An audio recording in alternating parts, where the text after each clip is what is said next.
Olá!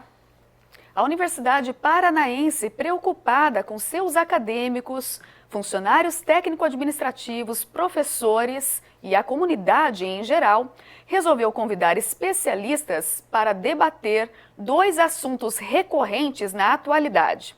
Nós convidamos a doutora Débora Cantor, médica infectologista com especialização em medicina hiperbárica, Dr. Reinaldo Higashi Yoshi, especialista em área de saúde, e o Dr. Egmar Roberto Martins, é médico, especialista em medicina da família e comunidade. O assunto hoje é o coronavírus e a dengue. Doutores, coronavírus e dengue, dois assuntos hoje extremamente recorrentes na mídia, né, e na atualidade entre a comunidade, entre os especialistas, entre as redes sociais, e que realmente tem chamado bastante atenção em função dos inúmeros casos, né, que estão ocorrendo. Quando nós falamos de coronavírus, o que nós devemos destacar para tentar entender um pouco sobre essa patologia? De onde que ela surgiu? Temos que saber que os vírus do tipo corona são vírus de resfriado. Então nós temos lá o parainfluenza, os vírus sinciciais respiratórios, que são vírus de resfriado.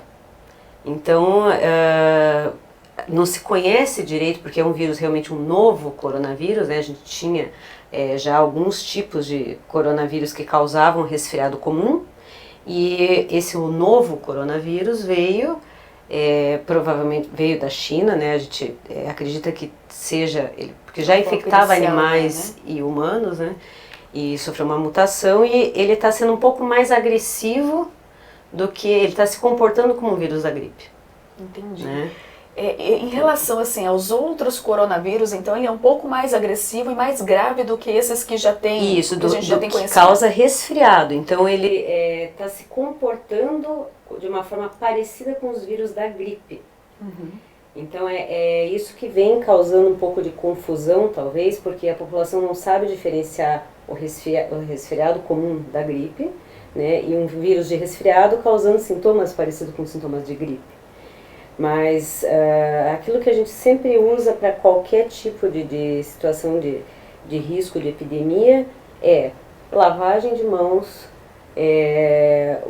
Quando você tem doenças respiratórias, a gente chama da etiqueta, né, quando você vai espirrar ou tossir, né, de não tossir na mão, tossir na manga do braço, e lavagem de mãos, né? A lavagem de mãos é essencial em qualquer situação dessas, evitar aglomeração, como a gente faz na meningite, como a gente fez no H1N1, janelas abertas, simplesmente ventilado.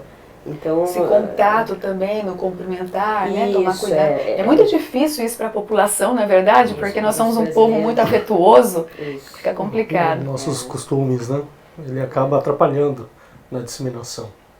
Quando a gente fala desse quadro sintomático, doutora, você colocou muito bem, né, que existe uma diferença entre o quadro sintomático do resfriado para a gripe e que esse vírus tem se comportado de uma forma diferente. Qual seria o quadro sintomático com uma pessoa que está infectada? Isso, acho que com isso corona? É bem importante a gente esclarecer, até para que a população busque o serviço de saúde na hora certa, não criar tumulto e também não deixar de procurar, né, o serviço médico. Então, os principais sintomas, o que acontece num resfriado comum, né? Nariz escorrendo, dor de garganta, tosse, espirros e febre. Então, a gente tem que se atentar para a febre, porque muitas pessoas têm rinite, por exemplo, onde escorre o nariz, espirra, tem um pouco de tosse. Nessa época, a gente entra e sai de ar-condicionado de lugar quente e frio, rinite ataca, então é febre. Então, se atentar para a febre. Então, tem assim um mínimo de temperatura? A febre é considerada sempre quando a temperatura está acima de 37,8. Então é importante que as pessoas tenham a responsabilidade e se alertem para isso. Tem que ter termômetro em casa, né? Não é achar que está com febre. Nós temos que criar o hábito de medir a temperatura.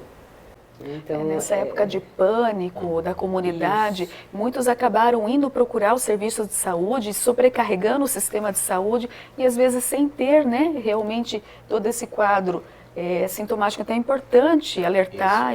Inclusive, isso é um ponto muito marcante mesmo, a gente poder até dinamizar, assim, em termos de atenção e saúde, né?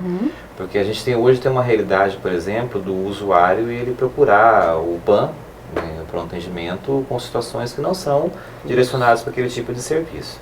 A gente tem que pensar que a pessoa que ela está em condições estáveis, né, a porta de entrada dela são as unidades básicas de saúde. Exato. Então a primeira porta é aquela. Porque senão a gente começa a superlotar um serviço que está destinado para outras questões, né, para pacientes mais graves e não pacientes que não conseguem, às vezes, suprir a sua demanda baseada em horários. Exato. Houve a divulgação de uma implantação de um aplicativo, eu não sei, para tentar verificar como, né, se a pessoa tem de fato esse quadro sintomático ou não. Isso realmente é verdade? Porque hoje na mídia vincula tanta informação fake, né, falsa. Eu acessei. E como que funciona? Eu acessei, baixei o aplicativo para ver. Eu acho que assim, as coisas já estão tão caminhando para esse lado de tudo aplicativo. Vamos esquecer um pouquinho isso e pensar assim, tem febre, né, acima de 38 e sintomas respiratórios de tosse, espirros, nariz escorrendo e febre, mais uma vez eu volto a falar, frisar febre, mas está estável, está bem, a pessoa tomou um antitérmico, a temperatura baixou, está se sentindo bem, não tem sintomas de falta de ar, principalmente falta de ar e sintomas que a pessoa está vendo que está ficando grave, fica em casa, toma um antitérmico, se hidrata bastante, né? E sem nenhum outro remédio, só o antitérmico, só para baixar a febre, e espera. Se a pessoa vê que está desestabilizando, aí procurar, porque senão o que vai acontecer? Como o Dr. Guimar falou, nós vamos superlotar e talvez uma pessoa que não tenha nada vai contrair uma doença por ter, né, tendo contato, né, nesses locais. Então, assim, imagina a pessoa, né, tá em casa, tá apresentando esse quadro, mas ela pensa assim, poxa, eu não viajei. Quer dizer, ele pode se expor a esse vírus só se ele viajou? Como que está a situação, né? Existe um contágio já comunidade ou é só esse pessoal que foi? Atualmente estaria mais localizado em Curitiba, né? Mas parando um pouco para raciocinar, a questão da conscientização é o mais importante hoje, porque a população que não há necessidade do atendimento nas unidades básicas ou até mesmo no pronto atendimento ou na pior situação no hospital, ele além de superlotar, ele está se expondo ao problema, que muitas vezes não é o caso. Exato, dele. Mas nessa situação de pânico, né, a pessoa começa a apresentar uns sintomas, que é muito comum nessa época, e acaba por isso o monitoramento da temperatura, isso é muito importante. Quando a doutora Débora falou na questão do agravamento, é o quê? É a persistência do quadro da febre, mesmo utilizando a medicação.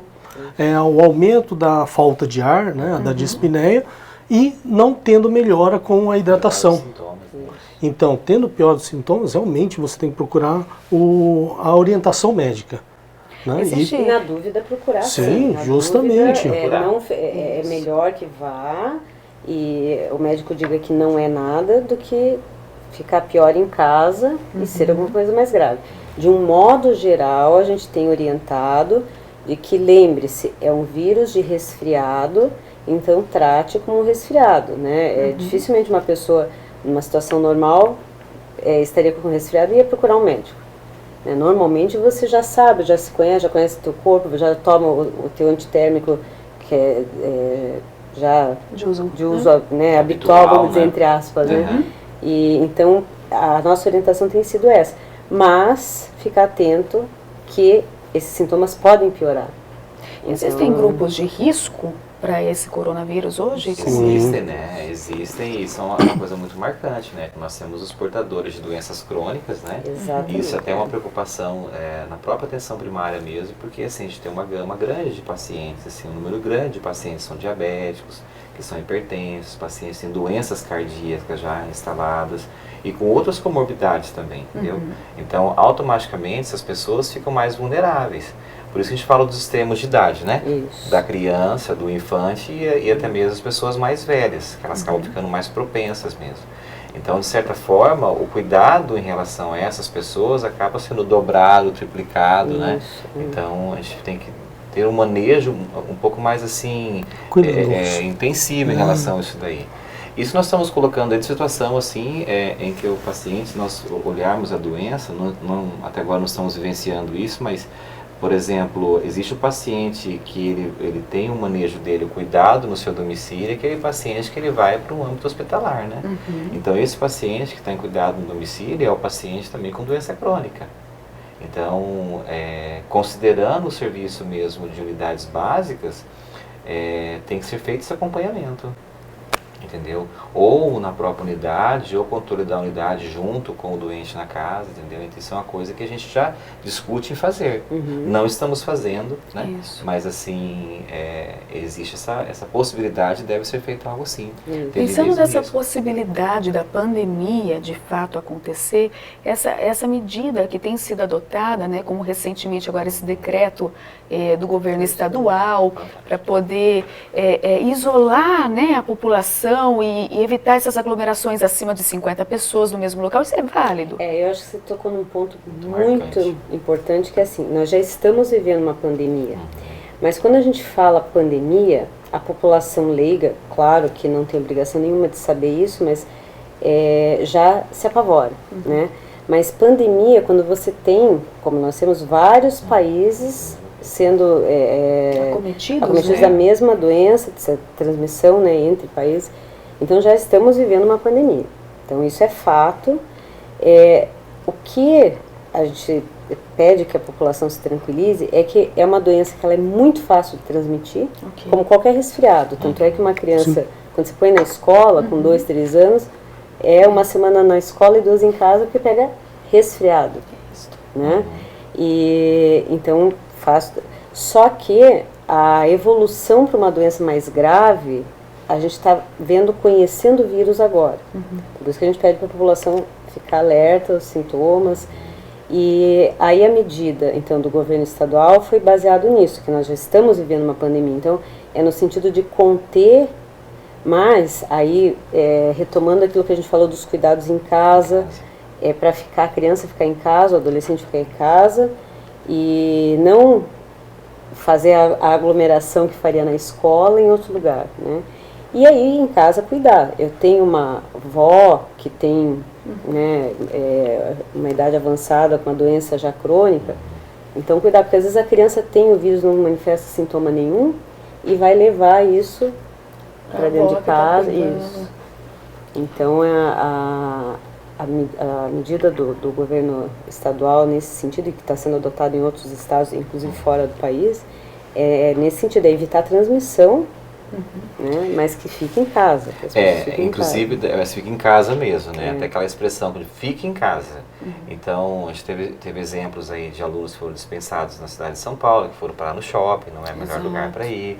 A gente tem praia, né? Praia. Não é férias, não é verdade? Nós estamos numa situação de contenção. O Estado lançou um banner, alguma coisa assim. Não é férias. Não é férias. E assim, olha, não menos importante, na verdade, está chamando bastante atenção o aumento dos casos de dengue. Às vezes as pessoas agora estão tão preocupadas, né, com o coronavírus e deixaram para trás os cuidados que nós tínhamos em relação ao mosquito. Como que fica essa questão da dengue? Como que a gente está nessa situação atualmente? Bem, assim, a situação em termos, né, de casos continua surgindo. Infelizmente é uma coisa que vem aumentando, né? E por isso que o cuidado diário, e é diário. Se duvidar, acho que até num período ainda, matutino, vespertino, noturno, né? Porque a comida do cachorro, a água do cachorro, a patente fechada, né? Diário. Cuidados e períodos. Com esses períodos, porque assim, foi uma coisa que acho que de certa forma nós não esperávamos que começasse tão cedo como começou agora. Então, assim, um número muito grande de pessoas acometidas e pessoas apresentando também descompensações por conta disso daí, né? Então, a dengue, às vezes você fala, mas é uma doença simples. Não, a dengue não é doença simples, né? Porque ela pode também se agravar. E tem forma de a gente conseguir sanar isso daí. Eu trabalho em unidade básica de saúde e eu pergunto ao paciente que rua você mora, quando ele chega lá com sintomas bem clássicos, que inclusive não são clássicos mais, né? Não, mudou. Né? Eu acho que quando você fala em si de dengue, vai ter que começar a fazer subdivisões já, porque deixou de ser a dengue clássica. Isso né? Então, assim, porque o bairro onde eu atuo foi descoberto um foco lá de criadouro de maneira meio que aleatória. Então, são situações que a gente tem que continuar ainda bater em cima, por mais que a televisão talvez não propague tanto por conta do coronavírus, só que a gente tem que ter uma ciência plena de que continua a doença. Que não acabou. Não acabou. Ele continua, está aumentando. E talvez até a gente tenha um número de casos muito maior do que o notificado, porque as pessoas, primeiro, que as manifestações clínicas, elas são minoria. Assim, tem muitos pacientes que têm dengue e têm poucos sintomas e não procuram, né, e que melhoram. Então a gente tem um número muito maior de casos do que o que é notificado. Né? E aí para você achar o foco aonde está, então cada um tem que fazer a sua parte. Cuidado em casa. Porque às vezes a pessoa, ela acha, não, mas eu estou bem, porque eu já tive dengue o ano passado, ano retrasado, já sei como funciona. Eu vou tomar um medicamento X e Y, só que para nós é importante notificar, fazer isso daí. É importante notificar para você ir até o local. E para a gente, assim, conseguir deixar a pessoa que está em casa, que está nos assistindo agora, entender bem, para a gente conseguir frisar. O que seriam as medidas profiláticas em termos de corona e em termos de dengue? Vamos reforçar. Vamos. Bom, em coronavírus, higiene básica, que é o quê? Lavar as mãos, a utilização do álcool, evitar culturalmente os cumprimentos, né? Evitar multidões. Esqueci de mais alguma coisa? Não, acho que não tem necessidade de sair de máscara na rua. Isso não se usa. Né? A lavagem de mãos, evitar aglomerações. Evitar viagens, né? Nesse momento necessárias. Quando a gente não conhece bem como que o vírus vai se comportar daqui para frente. E acho que com relação ao coronavírus é isso. É o que você faria, etiqueta de tosse, espirro, ninguém espirra no rosto do outro, então como você faria com qualquer resfriado e lavagem de mãos. E para dengue todo mundo já conhece, mas vamos reforçar. Para dengue é cuidar com os criadores, né? A gente tem que ficar atento mesmo com tudo que é vasilhinha, toda possibilidade de depósito de água, isso pode virar um berçário de dengue. Então a gente tem que continuar com essa fala, com essa preocupação. Isso é tanto para o ambiente externo, quanto também para o ambiente interno. Dentro de casa a gente pode ter ralo no banheiro, a gente pode ter a própria caixinha atrás da geladeira, né, como já foi encontrado. Então, assim, a gente tem que ter um nível de atenção ali constante. Patologias extremamente importantes e que cada um, se fizer seu papel em casa, com certeza, podemos ter o controle, principalmente na questão da dengue, né? Porque a dengue não é uma responsabilidade exclusiva do governo, principalmente é de nós, responsabilidade da população. Nossa. Você em casa, você tem seu papel em auxiliar no controle dessas patologias. Eu agradeço imensamente por vocês compartilharem um pouco do conhecimento e esclarecer a população um pouco sobre essas duas patologias. Muito obrigada e até a próxima.